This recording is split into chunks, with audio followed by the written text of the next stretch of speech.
story, but the Gold Star families of the brave Americans who were lost during the tragic Afghanistan withdrawal are now speaking out against Kamala Harris for her slanderous attack on them and President Trump's visit to Arlington National Cemetery. And despite her never reaching out to the families of the 13 fallen soldiers lost during that disastrous withdrawal under her and Joe Biden's watch, Vice President Harris took time to actually criticize Donald Trump for accepting their invitation to Arlington. I mean, this move might just go down as one of the most tone-deaf campaign blunders in history.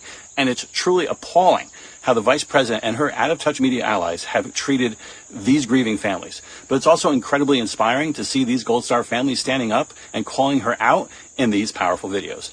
God bless them. Watch this and let me know your thoughts in the comments.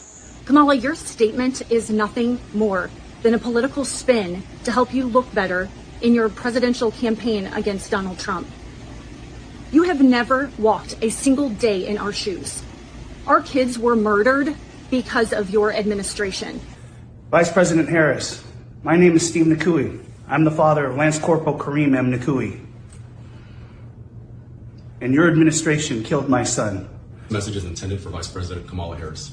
I'm not a person who usually takes to social media, but earlier today, your post regarding the incident at Arlington National Cemetery was brought to my attention. After reading it, it caused a reaction with me. You indicated in your post that you support the military and military families.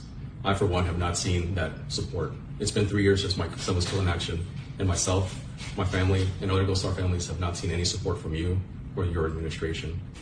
Vice President Harris, my name is Christy Shamblin. My daughter-in-law, Sergeant Nicole Leanne G., was killed in the Afghanistan exit at Abbey Gate on August 26, 2021.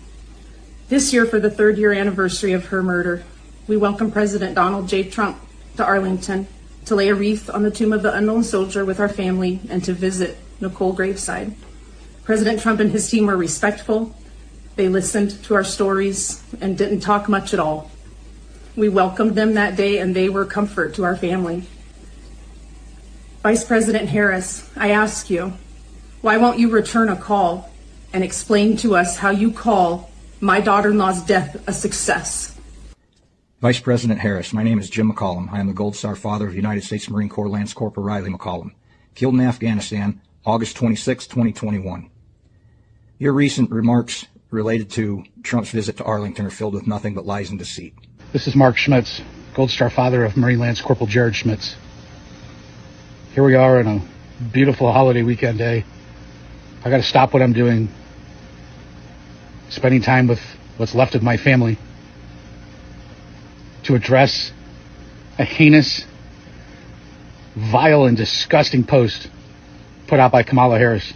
Kamala, I want you to understand, and I know it will be difficult for you because you lack empathy and basic understanding.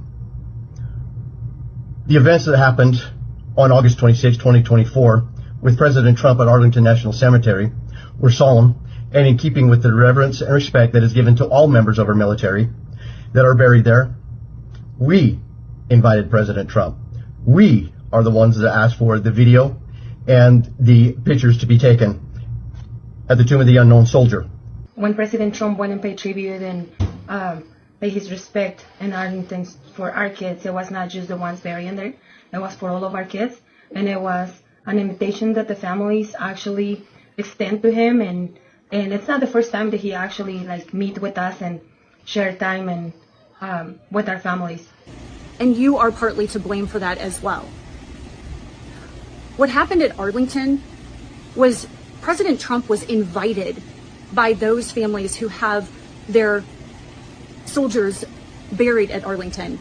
They were invited there as a friend, as somebody who has taken the time numerous times on numerous occasions to hear our stories, to speak our kids' names, and to help us get some accountability from your administration, because in over 3 years, we have gotten nothing but more and more lies. Just like your statement, more and more spun lies and cover-ups to make you and your administration look good. But there is one thing that you said in your statement that was true. No one should be running for president if they cannot honor military members, their families, as well as veterans. So I guess that means that you should step down, Kamala.